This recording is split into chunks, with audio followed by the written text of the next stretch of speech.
Hey everyone, and welcome back. I'm Dr. Kola B. As a psychologist who has spent years studying the science of human connection, I want to start with a truth that almost nobody talks about.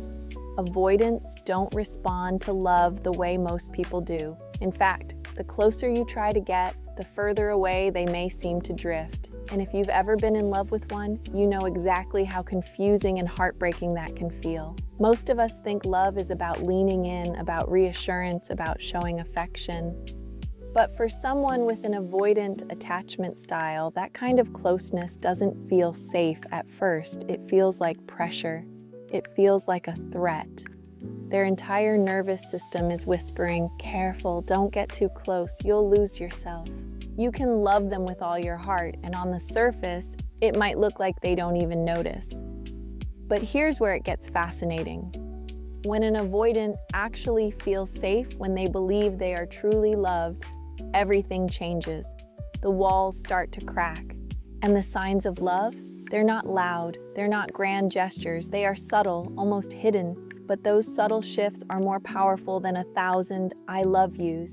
Because for an avoidant, every small act of vulnerability is monumental.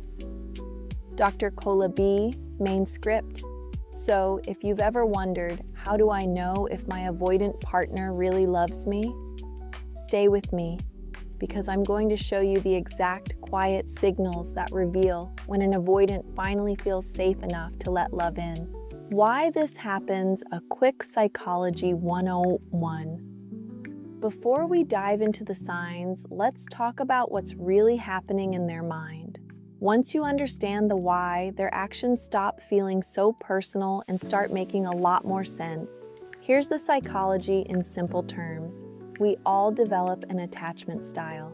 It's the blueprint our nervous system follows for relationships, how safe we feel with closeness, and how we respond when intimacy gets intense. For people with an avoidant style, closeness has almost always felt risky.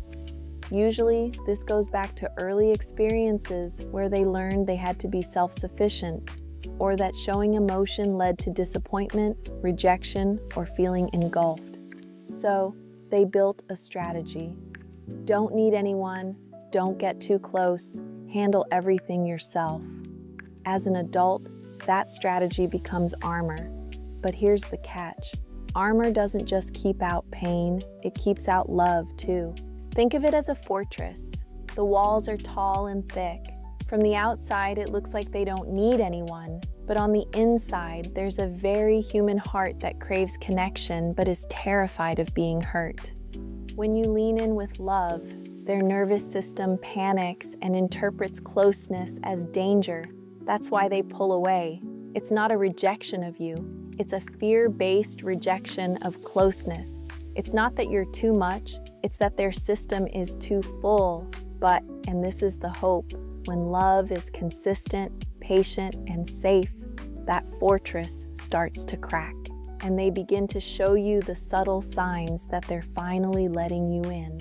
Okay, so we're about to dive into the 8 specific hidden signs. This is the part you've been waiting for. But before we do, if you've ever felt that confusion, that push-pull whiplash, and you're ready for some real clarity, do me a favor and hit that like button right now. It's a small click for you, but it tells me this is the content you need, and it helps our entire community grow. All right, let's get into the signs. The 8 hidden signs an avoidant is in love. When an avoidant feels safe and loved, they don't announce it. They don't suddenly transform. The change is subtle. Think of it like a wild animal that's been trapped. When you first open the gate, it doesn't sprint into your arms. It takes one cautious step, then another. Here are the cautious steps to look for. First, they let down their guard. Vulnerability. For an avoidant, vulnerability is not casual. It feels like standing at the edge of a cliff with no safety net. Their instinct is to stay armored. But when they feel safe, the mask slips. They let you see the real, raw human underneath. It might be small. They share a story about their childhood they've never told anyone. They confess a fear they usually laugh off. They let you see them cry. Let me tell you, if an avoidant allows tears in your presence, that is monumental. That's not just emotion, that's trust. They are handing you the most fragile part of themselves and silently asking, will you still love me if I'm not invincible? Second, they accept closeness without panic. For most of us, closeness is comforting. For an avoidant, it can feel suffocating. Normally, they'll pull away from a long hug or avoid deep emotional conversations. But when they feel safe, that panic response softens. Instead of pulling away from your hug, they lean into it. Instead of escaping to be alone, they choose to sit beside you in silence. Instead of flinching when you reach for their hand, they let their fingers stay tangled with yours. To an avoidant, every moment of closeness they allow without running is a declaration, I feel safe with you. I can share space with you and still be me. Their nervous system is literally being rewired in real time to learn that your closeness equals safety, not suffocation. Third, they reach out. First, avoidants are not the chase you down type. By default, they wait for you to text, you to make the plans. It's a way to protect their independence. So, when that pattern breaks, when they are the one calling you just to hear your voice or sending a random text in the middle of the day, that is huge. It means love has replaced fear, at least for that moment. They no longer see connection as only a threat. They see it as a desire. Fourth, they allow mutual dependence. Avoidants pride themselves on being self-sufficient. I've got it. Don't worry about me. To them, dependence feels like weakness or a trap. When they feel truly loved, this begins to change. They'll ask for your advice on a problem. They'll share when they're stressed instead of hiding it. And the real shift, they won't just depend on you. They'll let you depend on them. They'll show up. They'll stay present. When they let you help them, they are actively fighting their deepest programming. This is interdependence, and for them to lean on you and let you lean back, that's trust. Fifth, they start talking about the future. Commitment is usually the biggest trigger for an avoidant. The idea of being locked in terrifies them. But when they feel safe, the future doesn't feel like a trap. It feels like a possibility. Don't expect a 5-year plan. It shows up quietly. We should take a trip there someday. I could see us living somewhere like this. They start weaving you into the fabric of what's ahead, casually but intentionally. For someone who lives in the present, to stay safe, envisioning a future with you is revolutionary. Sixth, they show consistency. If you've been with an avoidant, you know the classic push-pull. One day they're close, the next day they're distant. That hot and cold rhythm is how they regulate their fear. When they start to feel safe, that cycle begins to break. You start to notice steadiness. They call regularly. They show up when they say they will. They stop vanishing for days at a time. This is one of the biggest. Why? Because that push-pull isn't just a mood. It's their only tool for managing anxiety. When they stop using it, it means they are finding a new, healthier way to self-soothe with you. For an avoidant, consistency is vulnerability. It means, I'm here, I'm choosing this, I'm not running. 7, they apologize with sincerity. Avoidants hate admitting fault. Saying, I'm sorry, feels like exposure, like handing over a weapon that can be used against them. They'd rather shut down or get defensive. But when they feel safe in your love, the walls lower just enough for humility. They'll look you in the eye and own it. I'm sorry I disappeared. I know I hurt you when I shut down. Those words are gold. They're not just saying sorry, they're saying, I trust you not to punish me for this. I trust you to still love me even when I'm imperfect.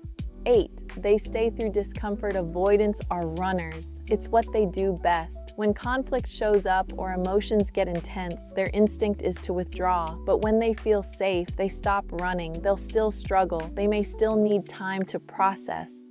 But the difference is they come back. They don't vanish after an argument. They choose to stay in the relationship even when it's hard. For an avoidant, staying is the ultimate act of love. Running is easy, staying is growth. It's their way of saying, this connection matters more than my fear. Final thoughts and practical takeaways. Avoidants don't fall in love loudly. They fall in love quietly, carefully, almost secretly. If you're with an avoidant, stop looking for the loud, cinematic gestures. Pay attention to the quiet courage it takes for them to let you in. Their love lives in the subtle shifts, the consistency, the shared silence, the sincere apology, and the fact that they are still here.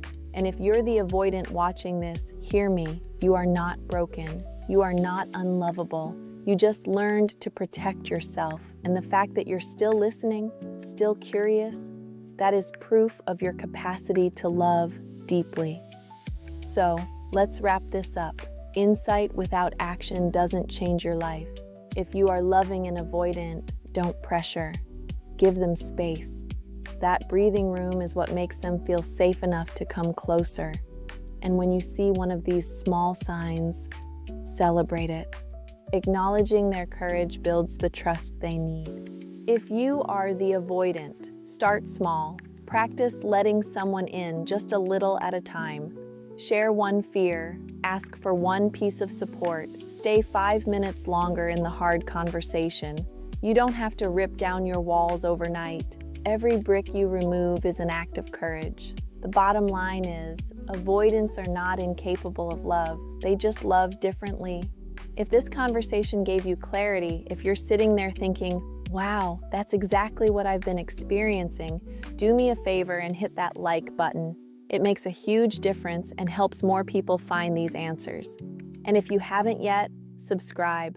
We're here every week, diving into the real psychology of love, relationships, and growth.